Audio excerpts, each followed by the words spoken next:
Hi friends केमिति अछ आशा करुच्ची तुमे माने समस्ते भलरे थिबो। तो फ्रेंड्स आज भिडियो रे सुरभि क्विज प्रतियोगिता 2024 पई आमे आलोचना करिबा ओडिया कवि और तांकर उपाधि जेउटा कि तुम मानक पई बहुत बहुत हेल्प रहिबो। जेपरि आदिकवि सारला दास, अति बड़ी जगन्नाथ दास, कवि सम्राट उपेन्द्र भंज, सन्थ कवि भीम भोई एपरि आमे एही भिडियो रे 30 प्रश्नर उत्तर जानिबा जहाँकि तुम पाई बहुत बहुत हेल्प रहिबो। तो भिडियो को डेरी न करी चलंतु आरंभ करिबा। तेबे देखिबा आज प्रथम प्रश्न, आदि कवि उपाधि काहाको दिया जाइछि? आदि कवि उपाधि काहाको दिया जाइछि? उत्तर हे जिवो सारला दास। आदि कवि हेउछंती सारला दास। परवर्ती प्रश्न 2 नंबर प्रश्न देखो, अति बड़ी उपाधि काहाको दिया जाइछि? अति बड़ी उपाधि काहाको दिया जाइछि? उत्तर है जिवो जगन्नाथ दास। अति बड़ी जगन्नाथ दास। तापर 3 नंबर प्रश्न, भक्त कवि उपाधि काहाको दिया जाइछि? भक्त कवि उपाधि काहाको दिया जाइछि? उत्तर है जिवो मधुसूदन राव। मधुसूदन राव भक्त कवि भावरे जनाशुना। परवर्ती प्रश्न, व्यास कवि उपाधि काहाको दिया जाइछि? व्यास कवि। उत्तर है जिवो फकीर मोहन सेनापति। फकीर मोहन सेनापति व्यास कवि भावरे जनाशुना। देखिबा परवर्ती प्रश्न, बाणीकंठ उपाधि काहाको दिया जाइछि? बाणीकंठ उपाधि काहाको दिया जाइछि? उत्तर है जिवो निमाई चरण हरिश्चंदन। निमाई चरण हरिश्चंदन बाणीकंठ भावरे माने उपाधि दिया जाइछि। देखिबा परवर्ती प्रश्न, विदग्ध कवि उपाधि काहाको दिया जाइछि? विदग्ध कवि उपाधि काहाको दिया जाइछि?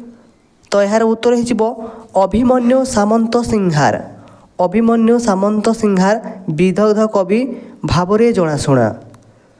तेबे देखिबा परवर्ती प्रश्न, कविवर उपाधि काहाको दिया जाइछि? इम्पोर्टान्ट, एटा इम्पोर्टान्ट। कविवर उपाधि काहाको दिया जाइछि? उत्तर है जिवो राधानाथ राय। राधानाथ राय कविवर। कविवर राधानाथ राय। देखिबा परवर्ती प्रश्न, कवि सूर्य उपाधि काहाको दिया जाइछि? कवि सूर्य उपाधि काहाको दिया जाइछि? बलदेव रथ। कवि सूर्य बलदेव रथ। परवर्ती प्रश्न, कांत कवि उपाधि काहाको दिया जाइछि? कांत कवि उपाधि काहाको दिया जाइछि? उत्तर है जिवो लक्ष्मीकांत महापात्र। लक्ष्मीकांत पात्र माने लक्ष्मीकांत महापात्र माने केउ गीत लिखिछंती? वंदे उत्कल जननी। परवर्ती प्रश्न, कविचंद्र उपाधि काहाको दिया जाइछि? कविचंद्र उपाधि काहाको दिया जाइछि? उत्तर है जिवो कालीचरण पट्टनायक। कालीचरण पट्टनायक कविचंद्र उपाधि दिया जाइछि। परवर्ती प्रश्न, जातीय कवि उपाधि काहाको दिया जाइछि? जातीय कवि उपाधि काहाको दिया जाइछि? उत्तर है जिवो वीर किशोर दास। वीर किशोर दास जातीय कवि भावरे जनाशुना। तेबे देखिबा परवर्ती प्रश्न 12 नंबर प्रश्न, कवि मंजुल उपाधि काहाको दिया जाइछि? कवि मंजुल उपाधि काहाको दिया जाइछि? तो यार उत्तर है जिवो कृष्ण प्रसाद बसु। कृष्ण प्रसाद बसु। तापर देखिबा परवर्ती प्रश्न, कवि शेखर उपाधि काहाको दिया जाइछि? कवि शेखर उपाधि काहाको दिया जाइछि? उत्तर है जिवो चिंतामणि महांती। चिंतामणि महांती कवि शेखर भावरे जनाशुना। देखिबा परवर्ती प्रश्न, किशोर कवि उपाधि काहाको दिया जाइछि? किशोर कवि। तो यार उत्तर है जिवो श्याम सुंदर दास। किशोर कवि श्याम सुंदर दास। परवर्ती प्रश्न, कवि सम्राट। एटा भी गोटे इम्पोर्टान्ट प्रश्न। कवि सम्राट। कवि सम्राट उपाधि काहाको दिया जाइछि? उत्तर है जिवो उपेन्द्र भंज। कवि सम्राट उपेन्द्र भंज मन रखिथिबे। परवर्ती प्रश्न, सन्थ कवि उपाधि काहाको दिया जाइछि? सन्थ कवि उपाधि काहाको दिया जाइछि? तो उत्तर है जिवो भीम भोई। भीम भोई हेउछंती सन्थ कवि। देखिबा परवर्ती प्रश्न, प्रेमिक कवि उपाधि काहाको दिया जाइछि? प्रेमिक कवि उपाधि काहाको दिया जाइछि? उत्तर है जिवो मायाधर मानसिंह। मायाधर मानसिंह को कोन प्रेमिक कवि उपाधि दिया जाइछि। देखिबा परवर्ती प्रश्न, पल्ली कवि उपाधि काहाको दिया जाइछि? पल्ली कवि उपाधि काहाको दिया जाइछि? तो यार उत्तर है जिवो नंद किशोर बल। नंद किशोर बल को कवि पल्ली उपाधि दिया जाइछि बा पल्ली कवि। परवर्ती प्रश्न, स्वभाव कवि उपाधि क्या दिया यहाँ भी इम्पोर्टाट प्रश्न। स्वभाव कवि उपाधि क्या दिया जाइछि तो उत्तर हो गंगाधर मेहेर। स्वभाव कवि गंगाधर मेहेर। परवर्ती प्रश्न उत्कलमणि यहाँ भी इम्पोर्टाट। उत्कलमणि उपाधि क्या दिया जाइछि तुम मैंने तो समस्ते जानिथिबो उत्कलमणि गोपबंधु दास। उत्कलमणि किए गोपबंधु दास। परवर्ती प्रश्न देखा उत्कल गौरव सब इम्पोर्टाट प्रश्न। उत्कल गौरव उपाधि क्या दिया जाइछि उत्तर हो मधुसूदन दास। मधुसूदन दास को कौन उत्कल गौरव उपाधि दि जाइछि। देखिए परवर्ती प्रश्न कर्मवीर कवि उपाधि क्या दि जाइछि। कर्मवीर कवि उपाधि क्या दि जाइछि उत्तर हो गौरी शंकर राय। गौरी शंकर राय को कौन कर्मवीर कवि उपाधि दि जाइछि। देखिए परवर्ती प्रश्न भूमिपुत्र उपाधि क्या दि जाइछि। भूमिपुत्र उपाधि क्या दि जाइछि तो उत्तर हो विजु पट्टनायक।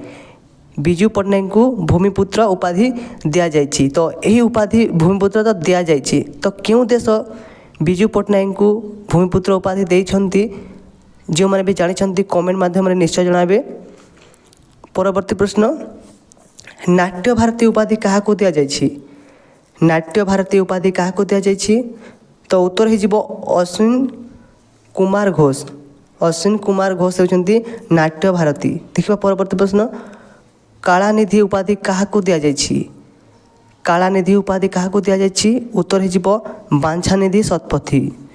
बांछानिधि शतपथी को कौन कलानिधि उपाधि दि जाइछि। परवर्ती प्रश्न लोकरत्न उपाधि क्या दि जाइछि। लोकरत्न उपाधि क्या दि जाइछि उत्तर हो कुंज बिहारी दास। लोकरत्न किए कुंज बिहारी दास। देखिबा परवर्ती प्रश्न उत्कल घंट उपाधि क्या दि जाइछि। उत्कल घंट उपाधि क्या दि जाइछि उत्तर हो जदुमणि महापात्र। उत्कल घंट किए जदुमणि महापात्र। परवर्ती प्रश्न उत्कल भारती उपाधि क्या दि जाइछि। उत्कल भारती उपाधि क्या दि जाइछि उत्तर हो कुंतला कुमारी सावत। कुंतला कुमारी सावत को कौन दि जाइछि ना उत्कल भारती उपाधि दि जाइछि। देखिबा परवर्ती प्रश्न उत्कल रत्न उपाधि क्या दि जाइछि। उत्कल रत्न उपाधि क्या दि जाइछि तो उत्तर हो विश्वनाथ मिश्र। विश्वनाथ मिश्र को उत्कल रत्न उपाधि दि जाइछि। परवर्ती प्रश्न उत्कल भीम उपाधि क्या दि जाइछि। उत्कल भीम उपाधि क्या दि जाइछि उत्तर हो पद्मचरण पट्टनायक। पद्मचरण पट्टनायक को उत्कल भीम उपाधि दि जाइछि। तापर आज शेष प्रश्न है उत्कल केशरी उपाधि क्या दि जाइछि हरिकृष्ण महताब। यहाँ भी गोटे इम्पोर्टाट प्रश्न। उत्कल केशरी किए हरिकृष्ण महताब। तो आशा करुँची तुम मानक भिडियोटी बहुत भल लगी।